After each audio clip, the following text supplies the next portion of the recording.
ये शांत भाव में सबका स्वागत है। वैशाली जी आगे बढ़े। हाँ, हरिओम अर्पिता। हरिओम आंटी। हरिओम सब योगियों को। हम लोग गीता का 13वां अध्याय पढ़ रहे हैं। क्षेत्र क्षेत्रज्ञ विभाग योग। उसमें हम आज श्लोक नंबर 24 पढ़ेंगे। श्लोक नंबर 24। इसमें भगवान आगे बोल रहे हैं। श्री भगवान उवाच ध्यानेनात्मनि पश्यन्ति केचिदात्मानमात्मना अन्ये सांख्येन योगेन कर्मयोगेन चापरे ध्यानेनात्मनि पश्यन्ति केचिदात्मानमात्मना अन्ये सांख्येन योगेन कर्मयोगेन चापरे। उस परमात्मा को कितने ही मनुष्य तो शुद्ध हुई सूक्ष्म बुद्धि से ध्यान के द्वारा हृदय में देखते हैं, अन्य कितने ही ज्ञान योग के द्वारा और दूसरे कितने ही कर्मयोग के द्वारा देखते हैं, अर्थात प्राप्त करते हैं। हरिओम।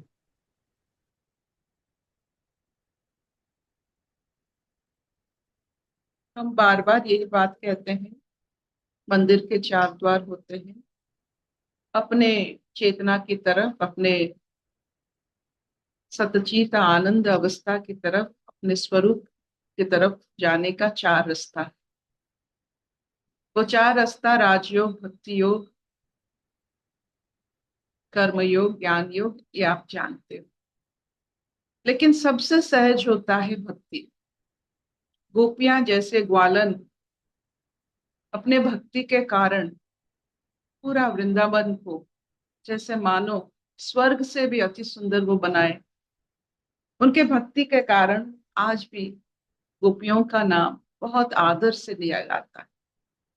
कोई उन्हें बावरी कहते हैं, कोई उन्हें भक्त कहते हैं, कोई उन्हें प्रेमी कहते हैं। उनका बहुत नाम है, लेकिन उनका क्या, इस भक्ति योग में जब वो भक्त बने तो उनका क्या फायदा हुआ। यहाँ कलयुग में फायदे के बिना हम लोग कभी नहीं सोच सकते हैं। कोई किसी का महत्व है, फायदा देखते हैं। भक्ति योग में क्या होता है? भक्ति योग में ज्ञान की जरूरत नहीं पड़ता। भक्ति योग ऐसा एक, जैसे आप देखो, जब सिंह आता है तो सब चारों तरफ की जो छोटे छोटे गाय गाय से लेकर कोई भी है वो सब दूर भाग जाते हैं। जब भक्ति उतरता है अपने जीवन में, तब अपने जीवन में सारा काम, क्रोध, लोभ, मोह, अहंकार आहिस्ता आहिस्ता दूर भागते। सहज योग, लेकिन सबसे बहुत उसका शक्ति बहुत है। पूरा सिंह की तरह, बाघ की तरह शक्ति होता है। लगता है भक्ति बहुत कोमल योग है, ये जैसे सिंह जैसा सिंह योग होता है भक्ति योग, जिसमें काम, क्रोध, लोभ, मोह, अहंकार यूं ही भागते जैसे कभी थे ही नहीं।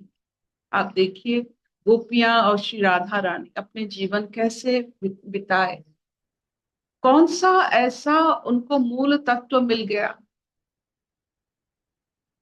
कौन सा ऐसा रस मिल गया कि अपने जीवन में वो कभी, वो पांच जो हमारी अपने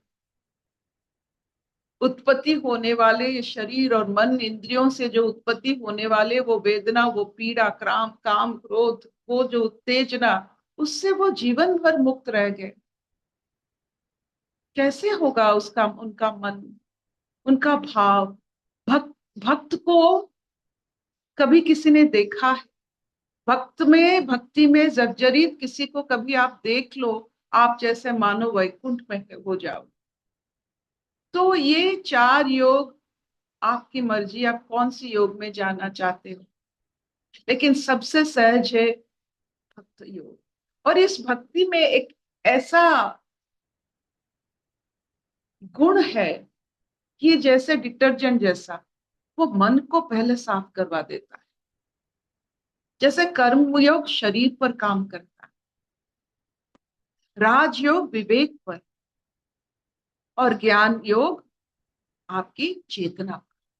लेकिन मन का डिटर्जेंट होता है भक्ति।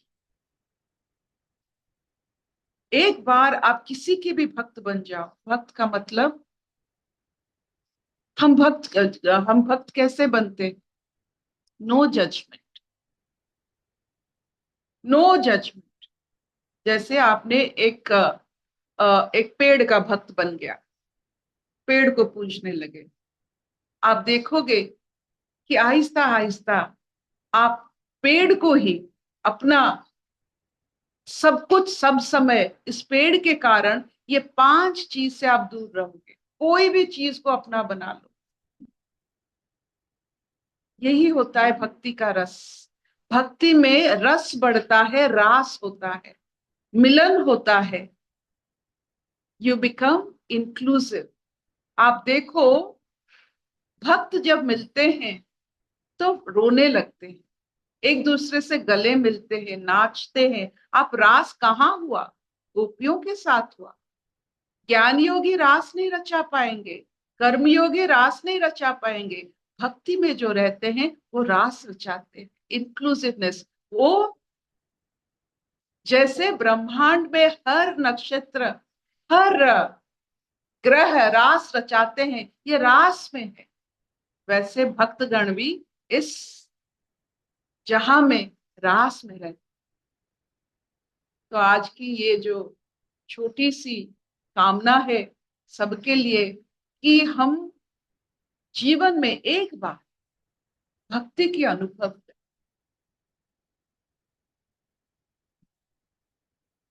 क्या इतना चलेगा? हाँ अर्पिता। Will this do? हाँ मामा चलेगा। बढ़िया। अशतो मां सत्कमय, तमसो मां ज्योतिर्गमय, मृत्युर्मां अमृतंगमय।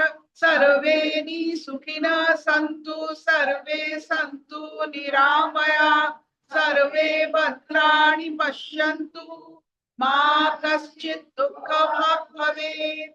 ओम शांति शांति शांति।